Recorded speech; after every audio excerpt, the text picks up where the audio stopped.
Everyone, welcome to Indus corner YouTube channel. ఈరోజు మన topic వచ్చేసి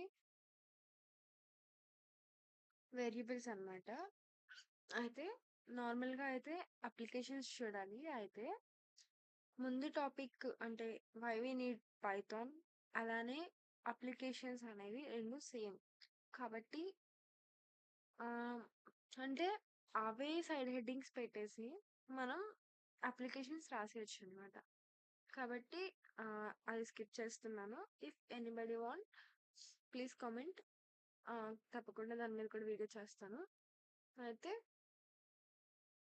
ఈరోజు టాపిక్ వచ్చేసి వేరియబుల్స్ అన్నమాట. అసలు వేరియబుల్స్ అంటే ఏంటి అంటే ఒక లేబుల్డ్ బాక్స్. మనం అంటే సంథింగ్ ఏదైనా మనం స్టోర్ చేయాలి అనుకుంటే దానికి మనం యూస్ చేసే లేబుల్డ్ బాక్స్ని మనం వేరియబుల్ అంటాం. అంటే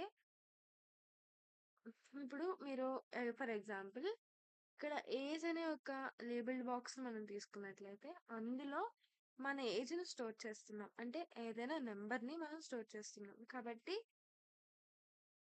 ఈ లేబుల్ అంటే ఏజ్ అనేది ఒక వేరియబుల్ అన్నమాట.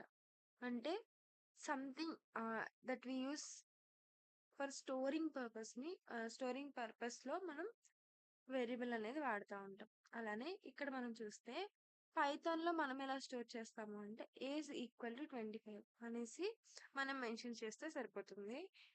అండ్ ఏంటి అంటే ఇది ఎక్కడైనా మనం యూస్ చేసుకోవచ్చు అనమాట. మళ్ళీ మళ్ళీ కోడ్లో రిపీట్ చేయాల్సిన అవసరం ఉండదు. అలానే why do we need variables? మనకి వేరియబుల్స్ ఎందుకు కావాలి అంటే ఇందాక నేను చెప్పినట్టుగా సేమ్ ఇన్ఫర్మేషన్ని ఎక్కువ సార్లు మల్టిపుల్ టైమ్స్ గా నువ్వు కోడ్కి రాయాల్సిన అవసరం ఉండదన్నమాట. అంటే ఒక్కసారి మనం రాస్తే ఆ కోడ్ మొత్తంలో ఎక్కడైనా కూడా మనం యూస్ చేసుకోవచ్చు. కాబట్టి ఒక్కసారి మనం స్టోర్ చేస్తే ఇంకా అది మనం ఎక్కడైనా యూస్ చేసుకోవచ్చు అనమాట. అలానే ఎగ్జాంపుల్స్ మనం చూసుకున్నట్లయితే వితౌట్ వేరియబుల్స్ అయితే your name is John, John is 25 years old, John lives in London. ఇలా వితౌట్ వేరియబుల్స్లో మనం రాస్తాం నార్మల్ కామన్ ఇంగ్లీష్లో.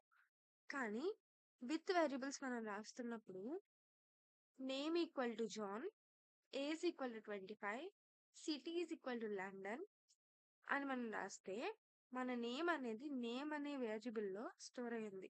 జాన్ అనే నేమ్. 25 అనేది ఏజ్ అనే వేరియబుల్లో ఉంది. సిటీ అనేది లండన్ అనేది సిటీ అనే వేరియబుల్లో ఉంది. కాబట్టి ఈ విధంగా స్టోర్ అయ్యాయి కాబట్టి మొత్తం మనం ఇక్కడ స్టోర్ చేసింది మనం ఎక్కడైనా యూస్ చేసుకోవచ్చు అనమాట. అలానే మనం చూసుకుంటే ఇక్కడ ఎక్కడైతే స్ట్రింగ్స్ వాడుతున్నామో అంటే నేమ్స్ ఆర్ క్యారెక్టర్స్ మనం వాడుతున్నామో అక్కడ ఇన్వర్టెడ్ కామాస్లో మనం వాటిని స్టోర్ చేయాలి. అంటే ఇన్వర్టెడ్ కామర్స్ పెట్టి మనం రాయాలి. నెంబర్స్ అయితే పెట్టినా పెట్టకపోయినా ప్రాబ్లం లేదనమాట. అలానే వీటికున్న రూల్స్ మనం చూద్దాము. ఫస్ట్ ఏంటి అంటే మనం లెటర్స్ యూస్ చేయొచ్చు, నెంబర్స్ యూస్ చేయొచ్చు, అండర్ స్కోర్స్ యూస్ చేయొచ్చు. అలానే స్టార్టింగ్ అనేది లెటర్ ఆర్ అండర్ స్కోర్తోని మాత్రమే ఉండాలి. ఆ తర్వాత ఏంటి అంటే lower cases with under score మాత్రం వాడాలన్నమాట. అలానే ఏమి చేయకూడదు అంటే స్టార్టింగ్లో నెంబర్ అనేది ఉండకూడదు. ఫస్ట్ ప్లేస్లో నెంబర్ అనేది ఉండకూడదు. అలానే వేరియబుల్ నేమ్ని మనం పెట్టేటప్పుడు వేరియబుల్ లోపల స్టోర్ చేసేటప్పుడు కాదు, వేరియబుల్కి మనం నేమ్ పెట్టేటప్పుడు ఆ ఫస్ట్ ప్లేస్లో స్టార్టింగ్లో లోవర్ కేస్ కానీ అండర్ స్కోర్ మాత్రమే ఉండాలి. అప్పర్ కేసెస్ అనేవి వాడకూడదు. అలానే స్పేసెస్ అనేది యూజ్ చేయకూడదు. అందుకే అండర్ స్కోర్ వాడతాం మనం. తర్వాత స్పెషల్ సింబల్స్ అనేవి మనం యూజ్ చేయకూడదు. తర్వాత కీవర్డ్స్ అనేవి కూడా మనం యూజ్ చేయకూడదు అనమాట. తర్వాత అసలు ఎన్ని టైప్స్ ఆఫ్ వాల్యూస్ని మనం వేరియబుల్స్‌లో స్టోర్ చేయొచ్చు అంటే ఫస్ట్‌ది string, integer, float, Boolean, list, dictionaries. ఈ విధంగా మనం చేయొచ్చు. స్ట్రింగ్స్ అంటే ఏం లేదు. జస్ట్ నార్మల్ టెక్స్ట్ మెసేజ్ ఏదైనా స్టోర్ చేయడాన్నే స్ట్రింగ్స్ అంటాం.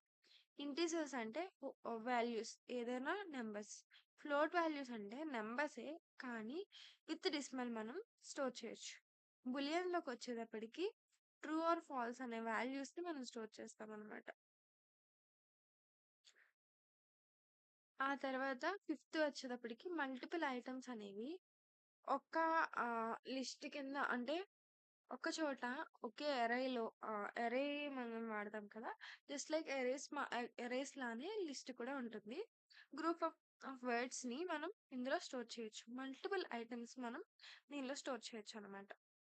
ఇక్కడ కూడా మనం చూసుకున్నట్లయితే స్ట్రింగ్స్‌కి ఖచ్చితంగా ఇన్వర్టెడ్ కామర్స్ ఉండాలి. ఒక్క వర్డ్‌కి, ఒక వర్డ్‌కి అంటే ఒక ఐటెమ్‌కి, ఒక ఐటెమ్‌కి మధ్యలో కామా అనేది ఉండాలి. నంబర్స్‌కి ఒక ఐటెమ్‌కి, ఒక ఐటెమ్‌కి మధ్య కామా ఉంటే చాలు.